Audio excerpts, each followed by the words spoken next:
Hey everybody, in today's video I'm going to talk about lesson planning. So stick around for the whole video to get lots of great tips for this school year. I'm Rachel Hardman and this is Passionate About Music Education. So talking about general music teaching and lesson planning. Tend to find with general music teaching, particularly in middle school and in high school, is that you tend to block a project for 6 or 7 weeks depending on your term time. And within that blocked time, you will introduce your topic, you will do tasks within that topic, and then you will have your assessment where you will obviously collect data and use that for reporting on your students' progress. So if I was teaching a topic on structure, and I usually do this with year 8, I would break my topic into about 5 or 6 lessons. In the first lesson, I would introduce the concept of structure in music and I would play them some examples. So I might play them a pop song that has a verse and chorus. I might play some blues that has a 12-bar blue chord sequence. And I might then play them some binary music and so they can identify the two sections. So we're doing some listening and understanding of the concept of structure in music and why we have it. I would then talk more about binary form, what it is and how it applies to music, and we would start looking at experimenting with binary form. And generally I do this as a composing task, and it's led on from scales. I've done scales as a topic before, so we would talk about maybe if you use a major scale for the section A and minor scale for section B, or however you want to do it, or instruments, specific instruments for A and different instruments for B, or rhythms, or whatever it is, musical term concept that you want, musical element concept for them to explore and experiment with. I would probably do that for a couple of lessons depending on how much curriculum time I have. If I only had them for once a week like I did in the UK, we would have to go quite quickly. Whereas where I'm working internationally, sometimes I get 2 lessons a week with the students, so I have a little bit more time for the students to experiment with the composing task. I would then ask them to perform their binary form composition, and I'd probably assess them for progress and give them some feedback, and I'd ask students to give feedback on what worked really well, how did it meet the parameters of the task, and what would you do next. I would then probably introduce ternary form, and if I had time, rondo form.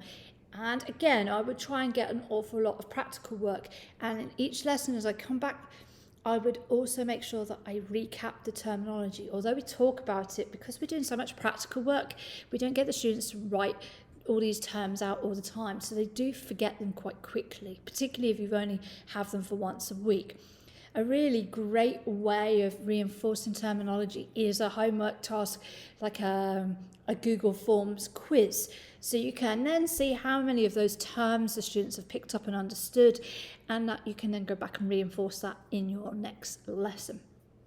I always have an end of unit assessment, so I might ask the students to perform their ternary form composition, and I'll give them more time to work on it so it's a better polished composition. And of course they're going to perform it to the class, and I'm going to video it or I'm going to record it. And I always try and video their work or record their work so that we have the opportunity to hear it back, because actually being in it and making your composition as a student and playing your part, and you're so focused on that, you're not really listening to the complete sound. That's a very difficult concept to hear the ensemble as a beginner student. So by being able to watch their performance and listen to it, they can hear what they're doing really well, and they will tell you, the students will tell you what didn't work or what they didn't like, or I didn't really realise it sounded like that, miss. So they will be very critical of their work. So, but it gives them an opportunity to hear and progress, and that's really, very important. So those are some of the things that I do in terms of the overall unit. And I will always do a self-reflection at the end of the unit, and I will try to think about what key skills have I taught that I'm hoping that they understand. So it might be, do you understand what binary means? Do you understand what ternary means? Rondo, major, minor, whatever musical terms. Was I able to perform confidently in front of an audience? Was I able to use my rehearsal time to plan and practice efficiently, ready for my performance? that can come in your self-reflection, and the students can give themselves a grade and look and set themselves a target, so that if they go, well, actually I didn't use my rehearsal time wisely, they could set that as a target for themselves for the next topic. And it's a great way for students to become their own coaches and to learn from the process. Going to the individual lesson plan, your school will have a specific guideline on how that they want the lesson to look. So when I started earlier on in my teaching career, it was very much your starter, your main activity and your plenary. In a school I'm in now, it's the same kind of concept, but they call do now, starter, main task, plenary and exit. And that you kind of have to work with the system that you're given, and still have your own creativity within the lesson. But it's really important that you explain what they're going to do in the lesson and what they're going to achieve, or the students to have that recap of what did we do last lesson, what have you learned, what did we learn last week, what are we planning on doing this lesson. And you might have a listening example, you might have a game that works well to get the students engaged and thinking. Go into your main task. What is it that you want the children to achieve, particularly if you're composing? At the end of your rehearsal time, you are going to have a ternary composition. It's going to have A, B, A. You're going to play your first tune and your first tune at the end, and something different contrasting in B, which might be in a minor, it might be quieter dynamics, whatever it is that you've set for those students as your parameter of the task. And you might go, right, you have 15 minutes rehearsal. End of 15 minutes, we are going to perform and I'm going to assess you. Whatever it is, it's very clear the students need to know what it is, what the task is, and what is expected at the end of that time frame. And I often also have that projected on the board so they can see either the key concepts of the task or guidance that you think will be helpful for them once they're working in groups around the room. For my plenary or the end of the lesson, I often like to ask the students, what did you learn today? What did you do really well? What have you improved or developed? And what will you do in the next lesson? Particularly if you're doing a composition task and you haven't finished it and they're carrying it on to the next week. It's important that they know as they leave the room what they're going to do next. And often they're quite clear at that. And actually discussing it around the class, they get ideas from other students, that peer learning. So that's really important. So that's kind of what I'm doing within my unit. So I have my big unit, and then within it, my individual lessons.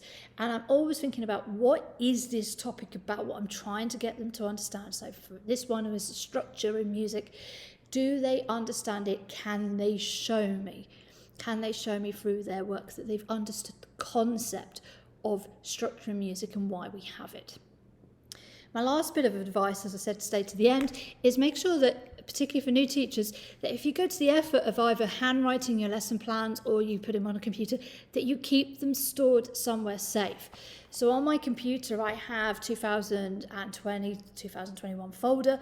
Within it, I will break it down to year 7, 8, 9.